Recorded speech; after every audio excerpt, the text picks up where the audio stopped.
So for nearly 80 years, the global picture was pretty clear, wasn't it? It was largely the West, the US and its allies kind of set in the tempo in finance, security, diplomacy, even tech. But today, well, you can almost feel it, can't you? There's this huge shift happening. Something profound is unfolding. And that's what this deep dive is all about today. We're looking at the rise of the global South and zeroing in on India's role, which seems, well, pretty central. Our mission really is to unpack this. Is the West's long dominance genuinely being challenged? And is India actually ready to step up and lead in what looks like a more multipolar world? We'll dig into the cracks appearing in that old Western-led system, how the global South is finding its voice, and India's a very specific approach to this idea of strategic autonomy. So yeah, expect a journey through some big diplomatic moves, a real push for defense independence, and this whole fascinating drive for tech sovereignty. Okay, let's start there then. Decades of Western dominance. You mentioned cracks. Where are they really showing up? How visible is this? Oh, they're quite visible, especially if you look at the period after, say, COVID, the war in Ukraine, and what's been happening in Gaza. These events have really thrown things into sharp relief. For one, you see the weaponization of the U.S. dollar through sanctions. That's really spooked a lot of countries. Made them think twice about relying on it so heavily. Exactly. They're actively looking for ways to, insulate themselves. It's strategic calculation now. And then you have the big financial institutions, the IMF, the World Bank. They still offer loans, sure, but those loans often come with political conditions attached. It's the old strings attached problem. Yeah, precisely. And nations are increasingly pushing back, wanting real autonomy, not just development aid with caveats. Even look at NATO. Yes, it's expanded, but you hear descriptions like overextended, deeply divided. Just look at the positions of Hungary or Turkey on certain issues. It highlights internal disagreements. Yeah. Plus, there's this perception issue, a sense of Western hypocrisy. Preaching democracy, but then supporting certain regimes when it aligns with strategic interests. And you can't ignore Europe's own challenges, economic stagnation in places, the energy crisis they've been grappling with, a sort of strategic confusion at times. The rest of the world is definitely watching all this. It really does sound like that classic do as I say, not as I do, playing out on a global scale. Yeah. How much do you think that specific perception, the hypocrisy angle, fuels the pushback? Is it more than just economics? Oh, absolutely. That's a huge factor. It erodes trust, doesn't it? When nations see that perceived double standard, it empowers them to say, okay, maybe this model isn't the only way, and they start looking for or creating alternatives. Right. Which leads us right into this idea of the global South. Exactly. And that term global South, for a long time, it maybe conjured up images of, poor or underdeveloped nations. Is that still fair, or is that perception completely outdated now? How is this group actually asserting itself? It's largely outdated, I'd say. The global South today is asserting itself in ways that fundamentally challenge that old image. I mean, look at the BRICS group. Brazil, Russia, India, China, South Africa. It just doubled in size, practically. Right, adding Egypt, Iran, the UAE, Ethiopia too, I think. Yes, exactly. Significant players with regional influence and economic weight. This isn't just symbolic. It's about building a bloc with real heft, potentially challenging the existing financial systems. And this idea of de-dollarization, it's not just a theoretical concept anymore. We're seeing more and more bilateral trade happening in local currencies. So practical steps away from dollar dependency. Definitely. It's about reducing vulnerability to sanctions and, lessening the financial leverage the U.S. holds. Elsewhere, look at Africa. You see several nations actively pushing back against what they view as a lingering neocolonial French influence. And in Latin America, countries are exploring different development paths, ones that aren't necessarily prescribed by Western institutions. So it feels much more like a rebalancing, wouldn't you say? Less a rebellion, more a recalibration of global power. I think that's a great way to put it, a rebalancing, a recalibration. Mm-hmm. And right in the middle of this, as you said, India seems to be positioning itself as a key voice, maybe even a bridge. They talk about strategic autonomy. It sounds like walking that tightrope, not aligned, but not strictly neutral either. How does that actually work in practice? What does India do? It's a very deliberate, very nuanced strategy. You see it across different domains. Diplomatically, for instance, look at their relationship with Russia. Despite huge pressure from the West, especially after Ukraine, India has maintained its ties, its energy imports, its defense relationship. While at the same time. Exactly. Well, at the same time, they're deepening their involvement in the Kuiwa with the US, Japan, Australia, a grouping often seen as balancing China. But, and this is key, India is very clear it doesn't want the Quioad to become an Asian NATO. They resist being drawn into a purely military alliance or becoming, as they might see it, a pawn. So managing multiple relationships simultaneously, even if they seem contradictory from the outside. Precisely.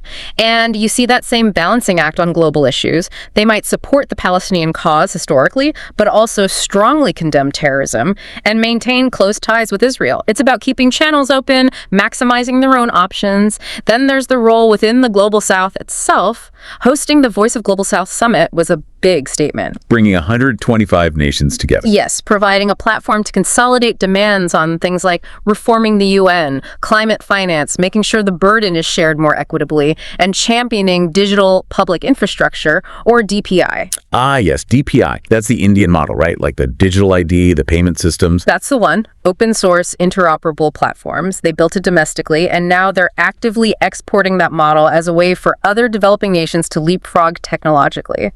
Their overall message is clear. They advocate for a world that isn't dominated by one or two powers, but is multipolar, multicultural, multilateral. Okay, so diplomacy, Global South leadership. What about defense? You mentioned independence earlier. Right. This is crucial for autonomy. India is investing heavily in developing its own military hardware. We're talking about the LCA Tejas fighter jet, the more advanced AMCA project, the indigenous aircraft carrier INS Vikrant, the Agni series of missiles. So moving away from just buying everything from Russia or France or the US. Significantly, it's about self-reliance, Atmanirbharta, as they call it. Building domestic capacity means they aren't locked into one supplier, and they can tailor capabilities to their specific needs. And they make the point explicitly. Unlike many countries in Europe, India does not outsource its national security to NATO or any other external guarantor. It sees itself as responsible for its own defense. And that ties into tech and trade too, I imagine, beyond just the DPI. Absolutely. Initiatives like Make in India aim to boost domestic manufacturing across sectors. The production-linked incentive, PLI schemes, encourage companies, both Indian and foreign, to produce more within India. And there's a strong emphasis on data sovereignty, the idea that data generated within India should, broadly speaking, be stored and processed within India. It's all part of building economic resilience and technological independence. It paints a picture of a nation really trying to stand on its own feet across the board. You hear this phrase sometimes, India as a civilizational state. What does that imply? How does thinking of itself that way shape its ambitions? That's a really interesting concept. Viewing itself as a civilizational state, rather than just a modern nation-state formed after colonialism, gives India, in its own eyes, a much deeper historical continuity and perhaps a unique cultural and philosophical grounding. It suggests an ambition that goes beyond just national interest in the narrow sense. It hints at offering a different kind of wisdom or model to the world drawn from its long history. The challenge, of course, is translating that sometimes abstract idea into concrete policy and managing its own immense internal diversity while projecting that vision externally.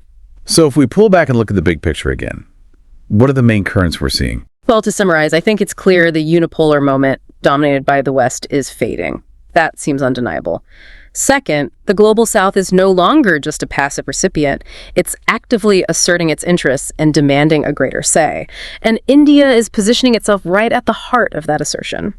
Third, perceived Western hypocrisy or double standards are being openly called out, reducing the West's soft power influence in some quarters.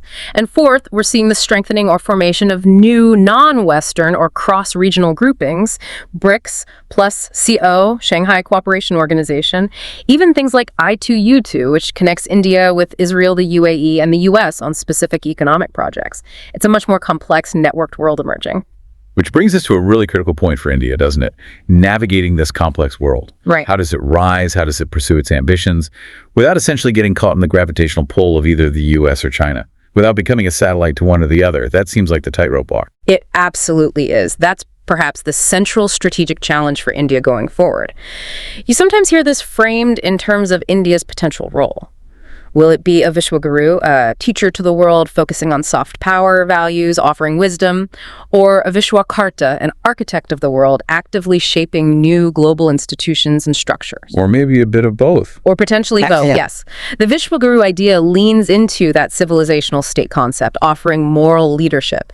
The Vishwakarta role is more about hard power, about actively building and influencing the new order. India's unique potential might lie in its ability to blend these using its democratic credentials, its growing economic and military heft, and that sense of civilizational depth to carve out a leadership role that isn't just about mimicking existing powers. It does seem uniquely positioned in some ways. That combination of, as you say, civilizational history, democratic resilience despite all its challenges, and a growing strategic maturity.